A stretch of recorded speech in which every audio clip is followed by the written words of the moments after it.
சிவகார்த்திகேயனோட அடுத்த திரைப்படமான செய்யோன் திரைப்படத்தை சிவகுமார் முருகேசன் அவர்களுக்கு வந்து கொடுத்திருக்காரு. புது இயக்குனருக்கு எப்படி இந்த படத்தை வந்து தைரியமா கொடுத்தாருன்றது ஒரு கேள்வி வந்துச்சு. ஸோ இந்த தாய் கேள்வி திரைப்படத்தை பார்த்ததுக்கு அப்புறம் வந்து பார்த்தீங்கன்னாக்கா அந்த கேள்வி வந்து இது வந்து கரெக்டான சாய்ஸ் தான்ன்றது என்னோட கருத்து. ஏன்னா தாய் கேள்வி திரைப்படம் ஒரு எக்ஸ்பீரியன்ஸான டைரக்டர் கூட சில விஷயங்கள் வந்து சொதப்புவாங்க. இந்த ஸ்கிரீன் பிளே சொல்லக்கூடிய கருத்தை வந்து ஒழுங்கா சொல்ல மாட்டாங்க. சென்டிமெண்ட் வந்து ஓவரா போட்டு சில முடிச்சு விட்டுருவாங்க.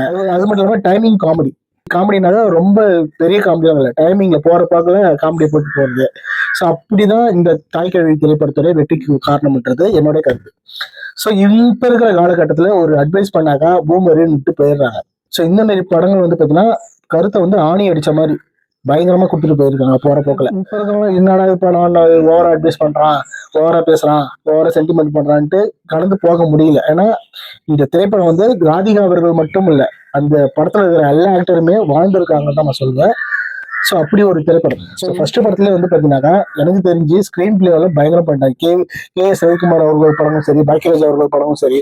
ஏன்னா அவங்களோட கதை வந்து கதையை ஒத்து அப்படியே டிராவல் ஆகி போகும் அது மாதிரி அவங்களோட படங்கள்லாம். ஸோ கிட்டத்தட்ட அந்த லெஜண்ட்ஸோட மறு ஸ்கிரீன் பிளே அப்படின்ட்டு தான் இந்த படத்தை நான் பாக்குறேன். ஏன்னா முதல் படத்துலயே சொல்ல வேண்டிய கருத்தை அழகா ஆணியடிச்சுல கரெக்டா சொல்றாங்க. அவங்க அட்வைஸும் பாத்தீங்கன்னா சூப்பரா சொல்லியிருக்காங்க. எங்கேயுமே படம் வந்து லேக் அடிக்கல. அது கிளைமேக்ஸ்ல வந்து ராதிகா அவர்களுக்கு டைலாக் டெலிவரிலாம் வந்து பாத்தீங்கன்னா ஃபர்ஸ்ட் கொண்டு தான் அப்படி டைலாக் எழுதியிருக்காங்களான்றது நமக்கு ஆச்சரியமா இருக்கு. அப்படி ஒரு டைலாக் எழுதியிருக்காங்க. அதுவும் இப்ப சமுதாயத்துல என்னென்ன தேவையோ அதை வந்து கரெக்டா டைலாக்ல வந்து டைரக்டர் வந்து சொல்லியிருக்காரு. இந்த கிளைமேக்ஸ்ல வந்து ராதிகா அவர்கள் சிக்கனமா இருந்தா என்னென்ன பண்ணிக்கலாம், என்னென்ன சாதிக்கலாம்ன்ற விஷயமும் ஒரு பெண் வந்து பாத்தீங்கன்னா ஒரு ஆணை சார்ந்துதான் வாழணும் அப்படிலாம் இல்லை, தனியா இருந்தாலும் கௌரவமா வாழ்ந்துட்டு போயிடலாம் என்ற ஒரு டைலாக் அதுவும் வந்து படத்துல வந்து பேசப்பட்டது. ஆம்புலன்ஸ் சீன்ல வந்து பாத்தீங்கன்னா டைரக்டர் வந்து எல்லாரையும் கடந்து வச்சிட்டாரு. ஏன்னா அந்த கடந்து போக முடியல, அந்த சீன் வந்து கடந்து போக முடியல நம்மளால. ஸோ அப்படி ஒரு ஸ்கிரீன் பிளேவும் அப்படி ஒரு டைலாக் டெலிவரியும் அழகா வந்து பண்ணியிருக்காங்க. பேசிக்க இந்த படத்தோட கதை என்னன்னு பாத்தீங்கன்னா அதை வெற்றி விட்டு சம்பாதிக்கிறவங்க ராதிகா அவர்கள். அவங்க பார்த்தாலே வந்து ஊரே வந்து பயப்படுது, ஐயோ இவங்க அவங்க வந்துட்டாக்கா காசை வந்து பிடிங்கிடுவாங்க அப்படின்ட்டு. ஸோ அந்த அம்மா வந்து அந்த அம்மா ஒரு கட்டத்துல வந்து படுத்துப்படி ஆகிக்கிறாங்க, உடம்பு சரியாக. ஸோ அப்புறம் வந்து ஊரே கொண்டாடுது, ஆஹா செத்துட்டாங்களே, ஆஹா சாக போறாங்களே அப்படின்ட்டு ஊரே கொண்டாடுது.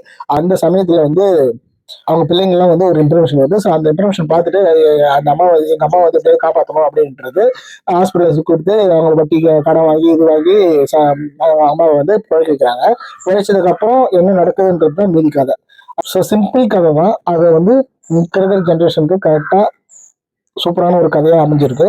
ஸோ ராதிகா அவர்கள் வந்து ரொம்ப மெனக்கிட்டு இருக்காங்க, இந்த படத்துக்கு வந்து ரொம்ப மெனக்கிட்டு இருக்காங்கன்னு தான் சொல்லணும். ஏன்னா மேக்கப்பும் சரி, ஆக்டிங்கும் சரி ரொம்ப நல்லாவே பண்ணியிருக்காங்க.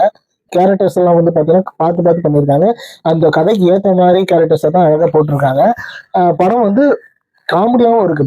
போறப்போ வந்து சூப்பரா காமெடியா நகைச்சுவையா கொடுத்துட்டு போறாங்க. அங்கங்க என்னென்ன தேவையோ அதை வந்து பிசுறு தட்டாம, அதாவது ஒரு சென்டிமெண்ட்னாக்கா அதிகம் பண்ணாக்கா என்ன நடக்குன்னு தெரியும், கடுப்பாயிடுவாங்க ஆடியன்ஸ், மொக்க போடுறான் அப்படின்ட்டு. ராதிகாவோட ஆக்டிங் வந்து கொஞ்சம் அதிகமா போயிருந்தா ஓவர் ஆக்டிங்கா இருக்கும். ஸோ கதைக்கு ஏற்ற மாதிரி அழகா அவங்க வந்து வாழ்ந்திருக்காங்க தான் நான் சொல்லுவேன். ராதிகா அவர்கள் வந்து ஆக்டிங் வந்து படத்துல கொஞ்ச நேரம் தான் வருது, அதாவது ஒரு அதிகபட்சம் பார்த்தீங்கன்னா 1 மணி நேரம் தான் வருது அவங்க ஆக்டிங்.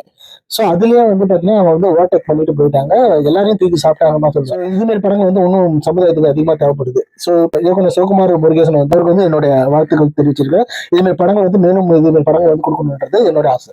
இந்த வீடியோ பிடிச்சிருந்தா லைக் பண்ணுங்க, ஷேர் பண்ணுங்க, கமெண்ட் பண்ணுங்க, மறக்காம கமெண்ட் பண்ணுங்க. இந்த படத்தை நீங்க பாத்தீங்கன்னா உங்களோட கருத்துக்களை வந்து கமெண்ட் பாக்ஸ்ல கமெண்ட் பண்ணுங்க. அடுத்த ஒரு வீடியோல சந்திக்கலாம். டாடா, பை.